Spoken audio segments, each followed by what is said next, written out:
এটা প্রকাশ্যে এক্সিকিউট করার জন্য বিভিন্নভাবে দাবি করছে, যদিও বা এটা অনেক ক্ষেত্রে সমর্থনযোগ্য নয়, কিন্তু আমরা এখন মধ্যযুগে নাই, আমরা আধুনিক যুগে।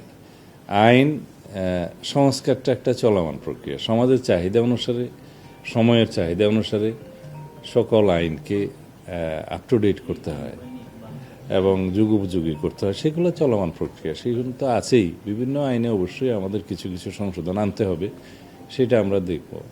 আবার কিছু কিছু ক্ষেত্রে এটাও চিন্তা করতে হয় যে খুব সংক্ষিপ্ত বিচারের মাধ্যমে আবার অবিচার করা হচ্ছে কিনা, বা এমন কিছু হয় যে আমরা খুব কঠোরতম আইন প্রণয়ন করলাম, প্রয়োগের ক্ষেত্রে সেটা আবার মিসইউজ হচ্ছে কিনা, অপব্যবহার হচ্ছে কিনা, এগুলো সবগুলো লক্ষ্য রাখতে হয়।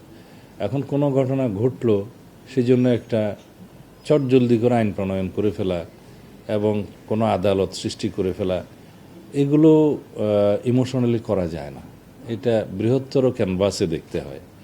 যেমন মাগুরাতে না কোথায় একটা ঘটনা সংঘটিত হয়েছিল বিগত ইন্টারিম গভর্নমেন্টের সময়, এটা নিয়ে তুলপাড় হলো এবং এখানে বোধহয় কিছু আইনি সংশোধন নিয়ে এসে সংক্ষিপ্ত সময়ের ভিতরে বিচার কার্য সম্পন্ন হয়েছে। এটা সময়ের দাবি ছিল।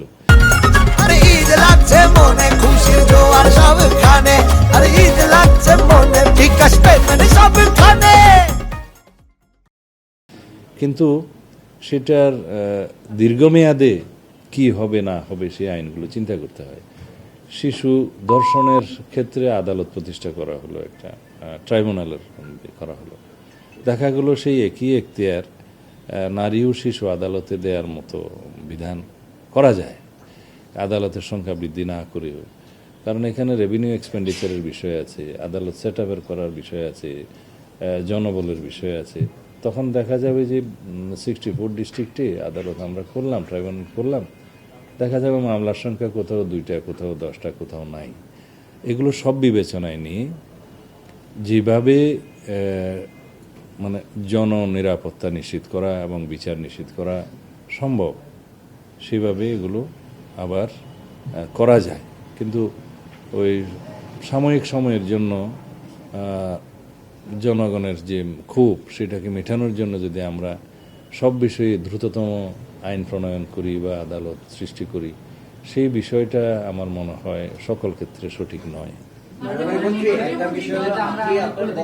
বলেছেন যে রামিশা এই হত্যা মামলা সংক্ষিপ্ত সময়ে তদন্ত করে অভিযোগ দায়ের করবেন। আপনি কি কোনো নির্দিষ্ট টাইম বলবেন যে এই না, আমার কাছে আজকে পুলিশ ডিপার্টমেন্ট থেকে যে কাগজটা দিয়েছে তাতে আমি 164-এর যে ভাষাটা দেখেছি, 164 স্টেটমেন্টের, তাতে করে মূল আসামি তার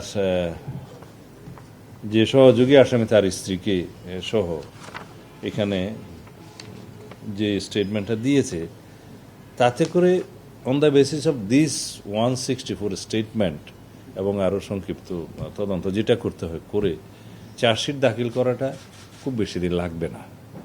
তো সেই ক্ষেত্রে আদালতের কিছু প্রসিজিওর আছে, আসামি পক্ষের আইনি অধিকার আছে, তারা আদালতে হয়তো তার আইনজীবী সময় নেবে, এগুলো সব কিছু বিবেচনায় নিতে হবে।